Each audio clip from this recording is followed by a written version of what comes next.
అందరికీ నమస్కారం. గురుతత్వం ప్రేక్షకులకు విజ్ఞప్తి. జీ తెలుగు ఓంకారం వీడియోస్ మరియు గురుతత్వం ఛానల్ వీడియోస్తో ఫేక్ యూట్యూబ్ ఛానల్స్ మరియు ఐడీలు క్రియేట్ చేసి మిమ్మల్ని గురూజీ పేరు చెప్పి మోసం చేస్తున్నారు. గురూజీ ఎప్పుడూ ఫోన్ కాల్స్లో జాతకం చెప్పరు. గురూజీని నేరుగా కలవాలి అనుకుంటే బెంగళూరులో ఉన్న ఆయన కార్యాలయానికి వెళ్ళగలరు. మీకు ఆ వివరాలు జీ తెలుగు ఓంకారం కార్యక్రమంలో చూపించబడుతుంది. అదేవిధంగా గురుతత్వం వీడియోస్లో బెంగళూరు ఆఫీస్ ఫోన్ నెంబర్లు ఇవ్వడం జరుగుతుంది. ఇటువంటి మోసాలు జరిగినప్పుడు గురూజీకి కానీ గురుతత్వం ఛానల్కి కానీ జీ తెలుగు కార్యక్రమానికి కానీ ఎలాంటి సంబంధం లేదు అని గుర్తించగలరు. బ్రహ్మోస్మి శ్రీ గురుభ్యో నమః. హరి ఓం. గురు బ్రహ్మ గురు విష్ణు గురుదేవో మహేశ్వరః గురు సాక్షాత్ పరబ్రహ్మ తస్మై శ్రీ గురువే నమః. గురువే సర్వలోకానాం విశుజైపవరోగిణాం హృదయే సర్వవిద్యానాం దక్షిణామూర్తయే నమః. ఆదిశేషాయ నమస్తుభ్యం అనంతఫలదాయకం. నమోऽस्तु పద్మనాభాయ నాగానాం పతయే నమః. సర్వేభ్యో మహాజనభ్యో మాతృపితృదేవతభ్యో ఆచార్యదేవతభ్యో నమో నమః. హరి ఓం. విశ్వావసో నామ సంవత్సర ఉత్తరాయణ వసంత ఋతో వైశాఖ మాస కృష్ణపక్ష త్రయోదశి. ఈరోజు ప్రస్తుతం అశ్విని నక్షత్రం, ఆదివారం త్రయోదశి ఉదయపు గడియలు. మనమందరూ కూడా ఓం కృష్ణాయ వాసుదేవాయ నమః అనే నామాన్ని జపించాలి. ఈరోజు ఎవరైతే ఈ నామాన్ని జపిస్తారో వాళ్ళకి తత్కాలం ఏదైనా, అంటే ప్రస్తుత కాలంలో ఏదైనా సంకటంలో ఉంటే దాని నుంచి బయటపడతాం. విశేషమైన నామం. అందరూ కూడా ఓం కృష్ణాయ వాసుదేవాయ నమః అనే నామాన్ని జపించి ఆ వాసుదేవుని అనుగ్రహం, పూర్వీకుల అనుగ్రహం, పితృదేవతల ఆశీస్సుల్ని పొందుదాం.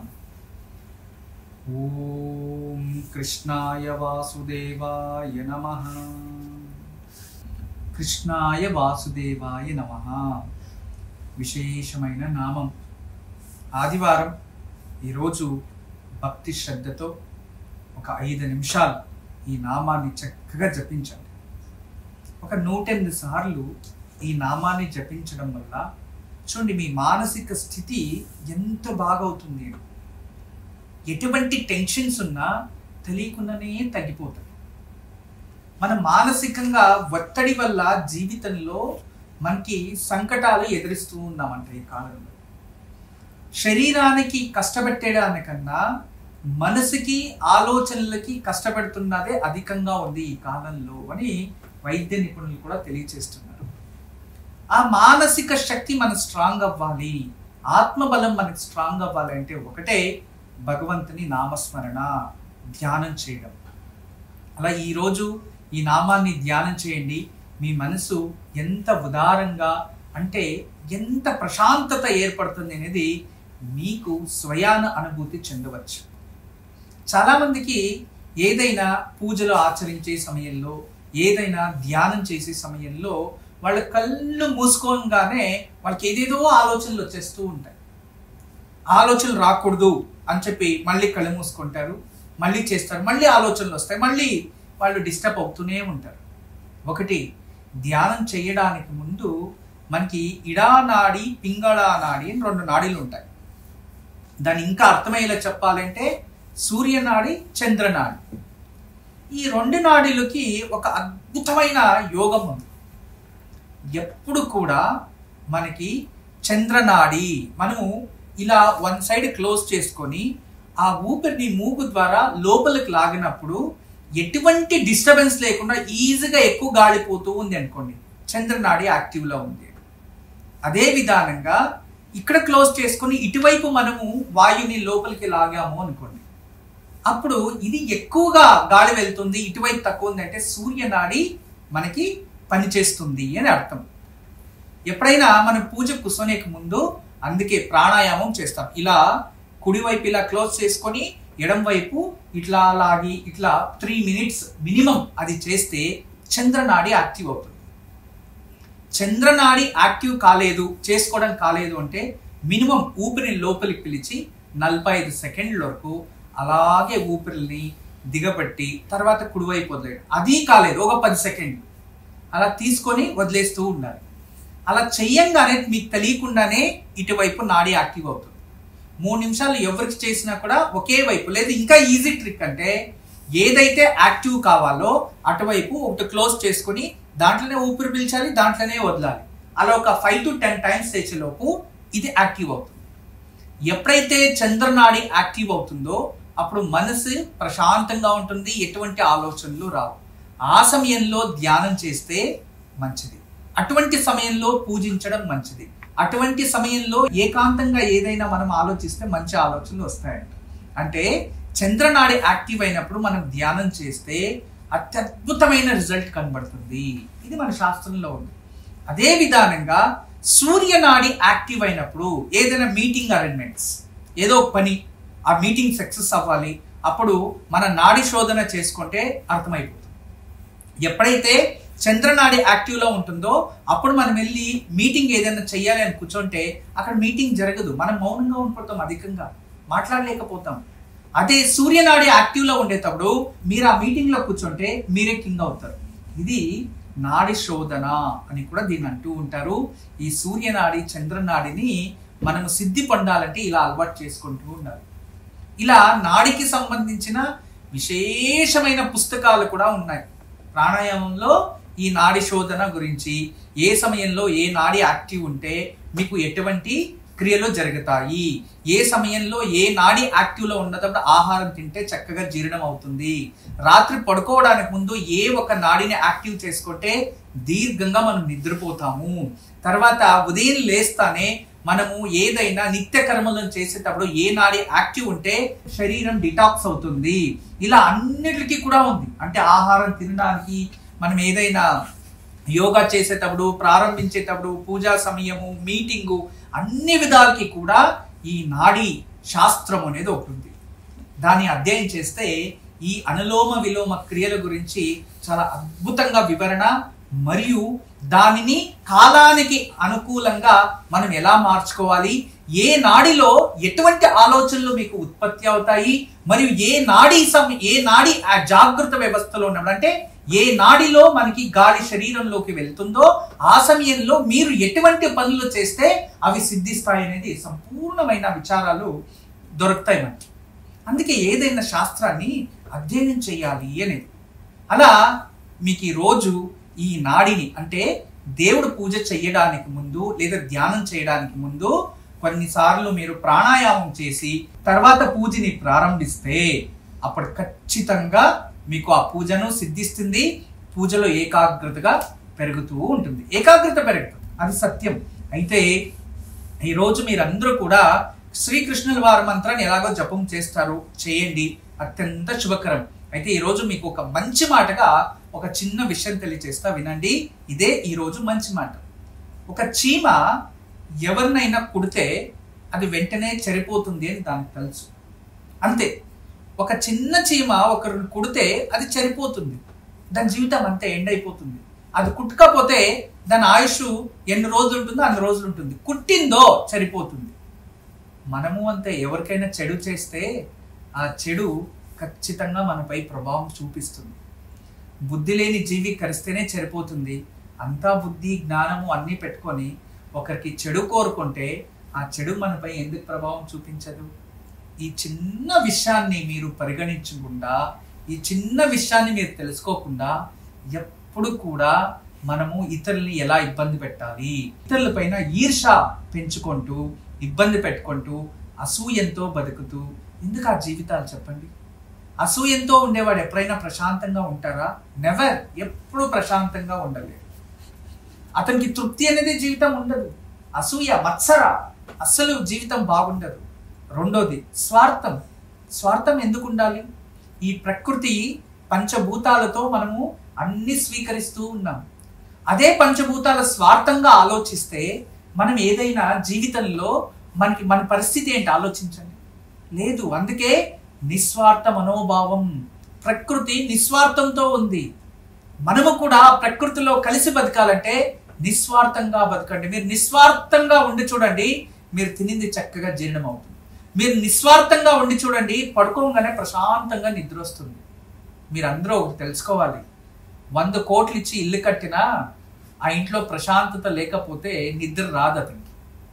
రెండోది, ఒక మంచి బంగారుతో మంచం చేయించి దానిపైన అద్భుతమైన అన్ని రకాల వ్యవస్థలు ఉన్న ఒక బెడ్ వేసి ప్రశాంతత లేని వాడిని దానిపైన పనుకోమని చెప్పారు, మనకి నిద్ర రాదు. అంటే ఎటువంటి పరిస్థితి అంటే ఈ కాలంలో నిద్ర కూడా టాబ్లెట్ వేసుకునే పరిస్థితి వచ్చింది. అంటే అంత ప్రశాంతత కోల్పోతున్నారు, అంత ఒత్తిడి తెచ్చుకుంటున్నారు మీరు. దీనికి కారణం ఏంటి అంటే మనలో ఉన్న మనస్థితి. అందుకే ఎవరైతే ఆధ్యాత్మికంలో మునిగి ఉంటారో, ఎవరైతే ఆధ్యాత్మిక చింతన చేస్తూ ఉంటారో, ఎవరైతే ఆధ్యాత్మిక జీవితాన్ని ఫాలో చేస్తూ ఉంటారో వాళ్ళకి ఇటువంటి పరిస్థితులు రావు. అందుకే కష్టం వచ్చినప్పుడు భగవంతునికి నమస్కరించాలి, అదే విధానంగా సుఖంగా ఉండేటప్పుడు భగవంతుని నమస్కరించాలి అని పెద్దవాళ్ళు చెప్పారు. దయచేసి దీన్ని అర్థం చేసుకోండి. ఈరోజు మీకు తెలియచేస్తున్న గొప్ప విషయం అంటే ఒకరు చెడు చేస్తే మనకి చెడు ఖచ్చితంగా వస్తుంది అనేది ఈ మాటలో ఉన్న గొప్ప అంతరార్థం. అయితే ఈరోజు మీకు అందరికీ తెలియచేస్తున్నాను. ఈరోజు మన అందరికీ కూడా ఒక చిన్న విషయం, ఇంతకుముందు మనం రాసాయనిక శాస్త్రం మాట్లాడుకున్నాము, మరియు గణిత శాస్త్రం, బౌద్ధ శాస్త్రం, ఇటువంటి గురించి మన సనాతన ధర్మంలో ఎక్కడెక్కడ వస్తాయి అని తెలుసుకున్నాం. అయితే జీవశాస్త్రము సనాతన ధర్మంలో ఎక్కడుంది అంటే మహాభారతంలోనే ఉంది. ఎంత గొప్పగా దొరుకుతుంది అంటే జీవశాస్త్రం, మనకందరికీ గాంధారి తెలుసు, అవును కదా, ధృతరాష్ట్రుని భార్య గాంధారి. ఆ గాంధారికి ఒక వరం ఉంటుంది, 100 పిల్లలని కనే వరం ఉంటుంది. ఆ 100 పిల్లలని అంటే 100 మంది పుత్ర సంతానం పొందే ఆశీర్వాదం శివుడు ఆమెకు ఇచ్చింటాడు. అయితే ఆ 100 మంది సంతానాన్ని ఒకేసారి ఎలా కనగలుగుతాము ఆలోచించాలి మనం. ఆమె కూడా మర్చిపోయి ఉంటుంది అది. ఇంకా వీళ్ళు సంతానం కాలేదే, ఎందుకు సంతానము అవ్వట్లేదు, నాకు సంతానం అవ్వట్లేదు అనే లోపల గర్భవతి అయి ఉంటుంది పాపం గాంధారి. 8 నెలల గాంధారి గర్భవతి అయి ఉంటుంది. 9 నెలలు అయింది, ఇంకా సంతానం ప్రాప్తిస్తుందేమో అనుకొని ఎదురు చూసేలోపు 10 నెలలు అయింది, 11 నెలలు అయింది, 12 నెలలు అయింది, సంతానం అవ్వట్లేదు. అప్పుడు ఎవరైతే ఆ గాంధారిని వివాహం చేసుకుంటాడో ధృతరాష్ట్రుడు వెళ్ళి ఆమెని ప్రశ్నిస్తాడు, నువ్వేంటి అబద్ధాలు చెప్పావా, 100 మంది సంతానం కంటాను అని నీకు ఆశీర్వాదం ఉంది, శివాశీర్వాదము అన్నావు, ఇప్పటి వరకు ఒక్క సంతానం కూడా కనలేదు, ఇది ఏంటి, ఇది నిజమైన నువ్వు గర్భవతియా లేదో నటిస్తున్నావా అని వాళ్ళిద్దరి మధ్యలో వాగ్వాదాలు జరుగుతాయి. ఆ సమయంలో ఆవిడ ఆ పరమేశ్వరుడి దగ్గరికి వెళ్ళి బిల్వదళాలతో పూజించి అర్చించి, పరమేశ్వరా నాకెందుకు ఇటువంటి పరీక్ష పెట్టావు, ఇన్ని 16 నెలలు అవుతుంది ఇంకా సంతానం ప్రాప్తించలేదు, ఈ సంతానం ప్రాప్తించకపోతే నేను భోజనమే తినడం మానేస్తా అని ఉపవాసాలు చేయడం మొదలు పెడితే, అప్పుడు ఆఖరిలో 20 నెలలు అంటే 16 నెలలు గడిచినా ఇంకా సంతానం కాలేదు అని చెప్పి ఆమె ఒక ఘోరమైన తపస్సుని ఆచరిస్తుంది. ఆ తపస్సుని ఆచరిస్తే 20 నెలలలో ఆమెకు కానుపవుతుంది. ఆ కానుపవుతే అందరూ ఇక సంతానం పుట్టింది, పిల్లలు జన్మించారేమో, 100 మంది ఒకరైనకు వచ్చారేమో అని అందరూ ఊహించుకో ఉంటారు. ఏదో పరమేశ్వరుని ఆశీస్సులు, ఏం జరిగిందో తెలియదు కదా, ఎలా జరుగుతుందో తెలియదు కదా. అప్పుడు బయటికి తీస్తే అది ఒక పెద్ద పనస పండు ఎలా ఉంటుందో అలా ఉంటుంది, మాంసపు ముద్ద. దాన్ని పక్కన పెట్టింటారు. ఈవిడికి ప్రజ్ఞ వస్తుంది, నా సంతానం ఎక్కడుంది, నా పిల్లలు ఎక్కడున్నారు అని వెతికితే అప్పుడు అక్కడ ఉన్న ఆ గాంధారికి అత్తలు 2 ఉంటారు కదా, వాళ్ళిద్దరు కూడా నువ్వు సంతానానికి అర్హులు కావు, నువ్వు పిల్లలు కనలేదు, మాంసపు పిండాన్ని కన్నావు నువ్వు అంటారు. అవునా, మాంసపు పిండం కన్నానా నేను అని చెప్పి మళ్ళీ ప్రజ్ఞ లేకుండా పడిపోతుంది. అప్పుడు అది మాంసపు ముద్దు కాకుండా అది విచిత్రంగా ఉంటుంది. ఇదేంటిది మాంసపు ముద్దు లేకుండా, ఇది పనస పండ్లు గింజలు ఎలా ఉన్నాయో అలా కనబడుతున్నాయి కదా, ఏంటిది విచిత్రము, ఇదేదైనా ప్రపంచానికి కీడా అని అయోమయంగా అయిపోతారు. ఆ సమయంలో ఆవిడికి అక్కడ ఎవరైతే రాజమాత ఉంటారో ఆ రాజమాత ధృతరాష్ట్రుని తల్లి. సరే, ఆ రాజమాత అంటే సంతడు భార్య రాజమాత. ఆ రాజమాతకి వ్యాస మహర్షి కొడుకు కదా, ఆ వ్యాస మహర్షిని పిలుస్తారు. పిలిచి ఏంటిది చూడు అంటే వ్యాస మహర్షి వచ్చి ఇది సంతానం కాదు, సంతానోత్పత్తి బీజాలు అని చెప్తారు. ఇప్పుడు దీన్ని ఏం చెయ్యాలి అంటే దీంట్లో మనకి అతను ఆయుర్వేద పండితుడు, గొప్ప ఆయుర్వేద పండితుడు. ఎటువంటి అనారోగ్యం ఉన్నా దాన్ని చిటికలో రికవరీ చేసేవారు, చిటికలో ఔషధాన్ని కనబట్టేవాడు. అటువంటి గొప్పవారు వ్యాస మహర్షి. ఆ వ్యాస మహర్షి సరి అని చెప్పి దాన్ని తీసుకొని అడవిలోకి వెళ్తాడు. అక్కడ ఒక పెద్ద వృక్షం, వటావృక్షం. వటావృక్షం అంటే ఏం చెప్పండి, మర్రిమాను. ఆ మర్రి చెట్టు కింద ఏదైతే ఉంటుందో అక్కడ ఈ ఒక బంకమట్టి పేడ కలిపి ఒక పెద్ద గుహని నిర్మాణం చేస్తాడు. గుహ మర్రి చెట్టు పైన ఉంటుంది, దాని వేర్లంతా లోపల ఉంటాయి. ఆ గుహ నిర్మాణం చేసి అక్కడ ఒక చిన్న చిన్న కుండల్లో ఆ బీజాలు పెట్టి దానికి ఆయుర్వేద క్రియతో తయారించిన వనస్పతులు అన్ని అందులో వేసి వనస్పతికి సంబంధించిన ఒక తైలాలు అందులో పోసి ఆ బీజాన్ని అందులో పెట్టి ఏదైతే ఆ కుండ ఉంటుందో ఆ కుండకి కొన్ని ఆకులు కప్పి దానికి చుట్టి ఈ ఒక వటావృక్షం పైనుంచి వేర్లు వచ్చింటాయి కదా, ఆ వేరు లోపల పెట్టి దానికి కడతారు. కరెక్ట్గా అలా కట్టిన తర్వాత 9 నెలలకి కరెక్ట్గా పుత్రులు జన్మిస్తారు. అంటే ఆ కుండలో పెరుగుతారు. ఇది జీవశాస్త్రమే కదా. బయాలజీ చూడండి ఎంత బాగుందో అక్కడ. అంటే మన వేదంలో సనాతన ధర్మంలో ఇటువంటి జీవశాస్త్రం కూడా ఉంది పూర్వం నుంచి. ఇప్పుడు సైన్స్ డెవలప్మెంట్ అయ్యి ఇప్పుడు ఏం చేస్తున్నారు, అదే జీవ కణాలని తీసుకొని AI ద్వారా పిల్లల్ని అభివృద్ధి చేస్తున్నారు. ఎంత గొప్ప టెక్నాలజీ అంటే పూర్వంలో ఉన్న జీవశాస్త్రాన్ని ఇప్పుడు వాళ్ళు రీసెర్చ్ చేసి ఆ ఒక టెక్నాలజీని మనకు అందిస్తూ ఉన్నారు. అంటే పూర్వంలో ఇవన్నీ సనాతన ధర్మంలో ఉండేవి. కానీ మనం ఏం చేస్తున్నాము అంటే మనము విజ్ఞానము అంటూ ఎప్పుడు దాంట్లోనే ఉండిపోయి వర్జల్ విచారాలు, ఆ ఆలోచనలు ఎక్కడి నుంచి ఉత్పత్తి అయ్యాయి అనే దాన్ని మర్చిపోతూ ఉన్నాం. అంతే. దయచేసి అర్థం చేసుకోండి. ఈ ఒక సనాతనలు అంటే ఎవరు తెలుసా? ఈ భారతదేశంలో భారతీయ సంప్రదాయాల్ని భారతీయ ఒక కుటుంబ సభ్యులుగా భారతంలో ఉత్పత్తి అవుతున్న ఏదైతే ఒక సంప్రదాయాలు ఉంటాయో అవి పాటించే వాళ్ళంతా కూడా సనాతనులు అని అర్థం. వేద జ్ఞానం ఉందా దానికి సంబంధించి ఆ సంప్రదాయాల్ని పాటించే వాళ్ళనే ఈ సనాతనులు అంటారు. అంటే పూర్వం నుంచి వచ్చిన ఏదైతే సంప్రదాయాలు ఉంటాయో ఆ సంప్రదాయాలు వెనుక విజ్ఞానము ఉంది. అంటే ఇప్పుడు ఏదైతే విజ్ఞానం ఉందో అది పూర్వంలోనూ ఉంది. దాన్ని పాటించి ఇటువంటివన్నీ కూడా మనం చూసాం.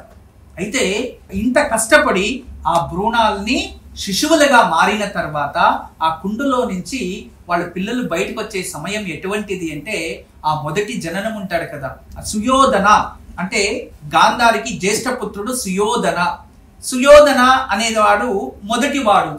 సు అంటే పెద్దవాడు సుయోధన. అతను రోజు రోజుకి ఏమయ్యాడు అంటే దుర్మార్గాన్ని ఎన్నుకున్నాడు కాబట్టి దుర్యోధన అని పేరు వచ్చింది. అంతే, సుయోధన. ఆ ఒక దుర్యోధనుడుగా పుట్టాడు. ఆ పుట్టే సమయంలో అఖండ ఖగ్రాస గ్రహణం వస్తుంది. ఆ గ్రహణ సమయంలో జన్మించాడు కాబట్టి అతను వల్ల ప్రపంచానికి వినాశనం, ఈ కురువంశానికి వినాశనం అనేది తెలుసుకొని అప్పుడు కూడా జ్యోతిష్య శాస్త్రంలో ఇది వల్ల ఇవన్నీ జరుగుతాయి అని ముందుగానే వాళ్ళ అమ్మా నాన్నకి తెలియచేసిన ఆ ఒక పుత్ర ప్రేమతో దానికి పరిష్కారాలు కానీ శాంతులు కానీ ఏమి చెయ్యకుండా భవిష్యత్తులో ఇతను నా వంశానికి అధిపతి అవుతాడు, అంతేకాకుండా కురు వంశానికి మహారాజు అవుతాడు అని చెప్పి ప్రకటించేశాడు ఆ చిన్న వయసులోనే. తర్వాత నిదానంగా పాండవులు వచ్చారు, యుద్ధాలు జరిగాయి, ఇవన్నీ మనకు తెలిసినదే. కానీ ఇక్కడ నేను పర్టికులర్ గా మీకు తెలియచేస్తున్నది ఏంటంటే పూర్వంలో మనకి జీవశాస్త్రం అనేది మహాభారత కాలంలో చక్కగా మనము స్వీకరించవచ్చు. దాన్ని అర్థం చేసుకుంటే ఈ జీవశాస్త్రము నిజం, అది తెలియకపోతే ఇది అబద్ధము అనే దాన్ని మీరు గ్రహించాలి. ఇక ఈరోజు ప్రత్యేకమైన రోజు. అయితే ఈరోజు మీకు అందరికీ తెలియచేసేది ఏంటంటే కొన్ని గ్రహాల ప్రభావాల వల్ల మనిషి ఆలోచనలు, మనిషి పరిస్థితులు మారుతాయి. ఖచ్చితంగా మారుతాయి. ఎందుకంటే చిన్న వయసులో ఉన్న ఆలోచనలు పెద్దోడైనాక ఉండవు, పెద్ద వయసులో ఉన్న ఆలోచనలు కొంచెం వయసు అయిన తర్వాత ఉండదు. అయితే ఈ కాలంలో ఎక్కువ శాతం చిన్న వయసులో రాహు దశ ప్రారంభమైనప్పుడు వాళ్ళు ఏం చేస్తారంటే చెడు గుణాలకి అలవాటు పడతారు. రాహు రాక్షస తత్వం, అతను దేవతలలో ఒక స్థానం ఎందుకు ఇచ్చారు అంటే అతని సుదర్శన చక్రంతో అతని తల మరియు శరీరం వేరు చేశారు మహావిష్ణు. అందువలన అతనికి జీవితం పోయింది. వాళ్ళు రాక్షస తరపుల నుంచి వాళ్ళు సముద్ర మథన కాలంలో సహాయం చేశారు. మాకు ఇదేనా మీరు చేసింది మోసము అని ప్రశ్నించడం వలన మీకు ఇటువంటి స్థానాన్ని ఇస్తాము. ప్రతి కాలంలో రాహుకాలం అని ఉంటుంది, అది మీ కాలం అవుతుంది. ఆ గ్రహణ సమయంలో ఎవరైతే ఆహారం సేవిస్తారో ఆ ఆహారం మీవవుతుంది. మీరు సూర్యున్ని సేవించే ఒక క్రియని మీకు ఇస్తున్నాను. ఆ సమయంలో దేవతల శక్తులంతా మీకు ప్రభావం చూపిస్తాయి అని ఇవి ఒక వరం ఇచ్చేశారు. కానీ అతను రాక్షసుడే కదా, దేవతలతో ఉండొచ్చు కానీ రాక్షసుడే. అందుకే నవగ్రహ రాశి కుండలిలో 12 రాశులు ఉంటాయి, 12 లగ్నాలు ఉంటాయి. రాహుకేతువులు లగ్నాలు లేదు అక్కడ, రాహుకేతువుల రాశులు లేవు. అవును కదా, అంటే వాళ్ళిద్దరూ అక్కడ రాహుకేతువులు రాక్షస స్వభావం కాబట్టి వాళ్ళు అక్కడ లేరు, రాశి కుండలిలో లేరు. అంటే వాళ్ళకి ఆధీనం ఇవ్వలేదు.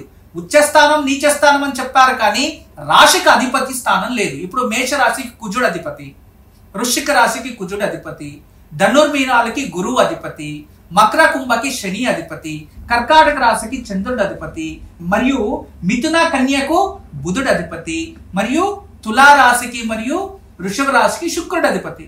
అన్ని గ్రహాలు వచ్చేసాయి, అన్ని రాశులు వచ్చేసాయి. అయితే ఇక్కడ రాహుకేతువులు అక్కడ ఉన్నాయి కానీ వాళ్ళకి స్థానాలు లేవే. అంటే వాళ్ళ అధిపతులు కాదు చెప్పుకోవడానికి, కానీ వాళ్ళకి ఆ శక్తిని అందించారు. అందువలన వాటి ప్రభావం మన జాతక చక్రం పైన అధికంగా చూపిస్తుంది. ఎవరికైనా దుస్థానాల్లో కానీ నీచ స్థానాల్లో కానీ రాహు ఉండి రాహు దశ ప్రారంభమైంది అనుకోండి, వాళ్ళకి తెలియకుండానే వాళ్ళు చెడు గుణాలకి బానిసైపోతారు. అందుకే చిన్న వయసులోనే వాళ్ళకి ఒక 14, 15, 16 ఏజ్ లో ఏదైనా రాహు దశ ప్రారంభం అయితే, లేదో 8, 9 సంవత్సరాల రాహు దశ ప్రారంభం అయితే 18 సంవత్సరాలు దాని ప్రభావం ఉంటుంది. ఆ 18 సంవత్సరాల లోపు తల్లి తండ్రికి 100 చెరువులు నీళ్లు తాపిస్తారు వాళ్ళు. అటువంటి పరిస్థితి. అదే రాహు బాగుంటే మంచిదే, రాహు స్థానాన్ని చూసుకోవాలి మనం, అట్లా డిసైడ్ చేయకూడదు. కానీ రాహు దశ స్టార్ట్ అయినప్పుడు అతను కోపంగా ఉంటాడు, చాలా అగ్రెసివ్ గా ఉంటాడు. ఎవరు ఏదైనా చెప్తే వినడు. ఇంటి బయట అందరితో అంటే రాహు కూడా రాత్రి 12, 1 గంట 2 గంటల వరకు ఫుల్ అంటే నిశాచరి కదా ఆ రాహు, నిశాచరి రూపంగా రాత్రంతా అలర్ట్ గా ఉంటారు. మార్నింగ్ అంతా నిద్ర, ఇక ఇంట్లో తినుకొని బద్దకించుకోవడం ఉండడం, ఇటువంటి పరిస్థితులు. అందుకే రాహు ప్రభావం కూడా అధికంగా ఉంటుంది. ఇది జ్యోతిష శాస్త్రంలో ఉంటుంది. కానీ దీని అన్నిటికీ కూడా మార్గాలు వెతుకుతూ ఏదైనా పరిష్కారం చెయ్యాలి, ఏదైనా చెయ్యాలి అనే దానికోసం మనకి విశేషంగా మీకు అందరికీ తెలియజేస్తున్నాను. చాలా మంది ఇప్పుడు స్కూల్ కి జాయిన్ అవుతున్నారు, పిల్లలు చదువుతున్నారు, తల్లి తండ్రి కష్టపడి పిల్లలు చదివిస్తూ ఉన్నారు, వాళ్ళు బాధ్యతగా బతకాలి అనుకుంటున్నారు. ఎంతో మంది దానికోసం శ్రమిస్తూ ఉన్నారు. వీటన్నిటికీ పరిష్కారం అందుకే ఇంతకు ముందే మీకు తెలియజేశాను. ఇది పర్టికులర్ గా నీలా సరస్వతి తంత్రము అనే ఒక గొప్ప సంస్కృత పుస్తకం ఉంది. అందులో విశేషంగా సప్తధాతువుల గురించి రాశారు. అందులో ఒక ధాతు కలిపితే పాదరసం కలపొచ్చు, కానీ అది వేడి చేస్తే బర్న్ అయిపోతుంది. అందుకే సప్తధాతువులు చేశారు.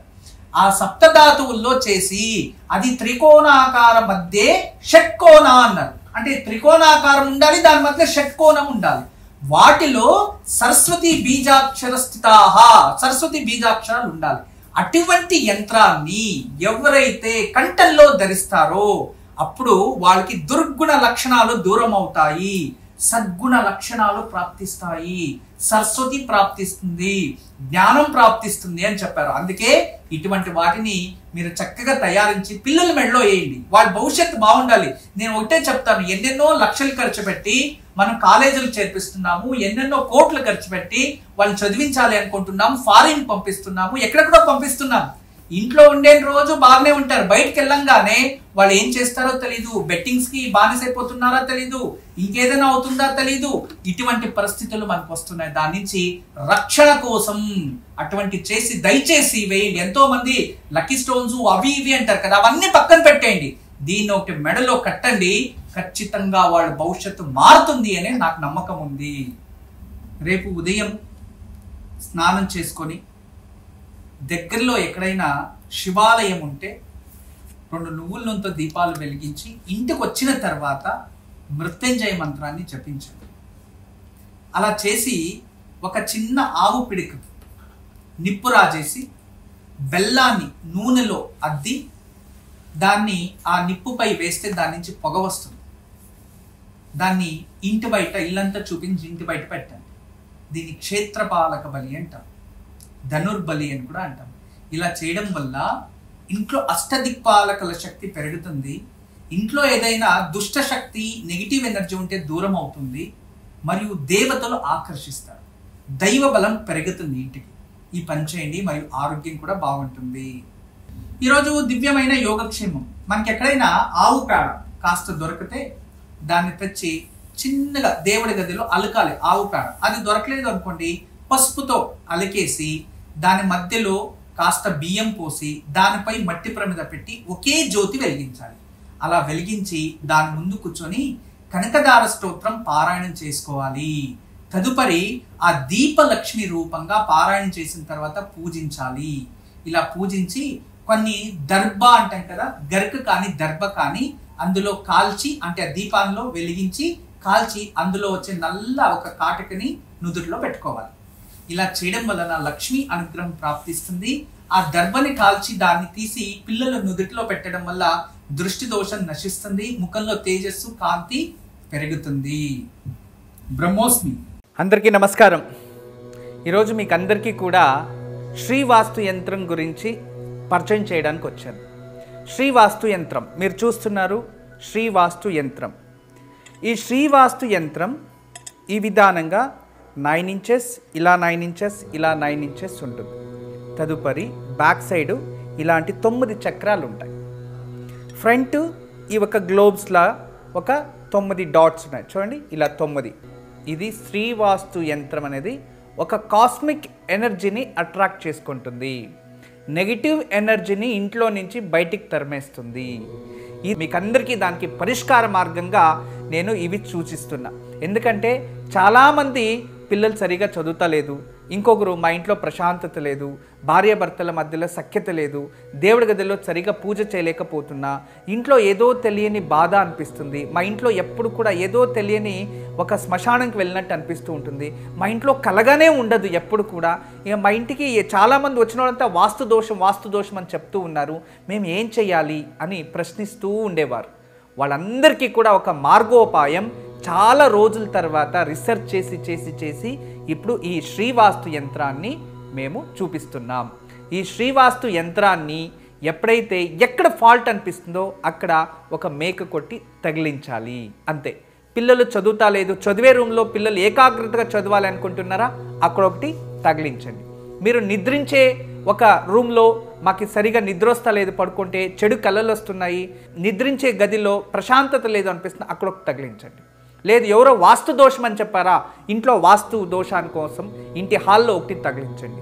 లేదా పూజ గదిలో ఏదో ప్రశాంతత లేదు, సరిగ్గా ఏకాగ్రత లేదు, మెడిటేషన్ చేయలేకపోతున్నా అంటే పూజ గదిలో ఒక మేక కొట్టి అక్కడ ఒకటి తగిలించండి. ఎక్కడైతే ఇంట్లో వాస్తు దోషం ఉంది అని ఎవరైనా చెప్తారో ఆ ప్రదేశంలో ఆ ప్లేస్లో జస్ట్ ఒక మేకు కొట్టి దాన్ని తగిలించండి, ఆ వాస్తు దోషం అక్కడి నుంచి వెళ్ళిపోతుంది. చాలా అద్భుతము, చాలా విశేషమైన శ్రీవాస్తు యంత్రం మీ వరకు తయారు చేయించాము. దీన్ని ఉపయోగించండి, దీన్ని లాభం పొందండి. నమస్కారం. వాస్తు యంత్రం సంప్రదించవలసిన నెంబర్లు 8844452344 040682766622.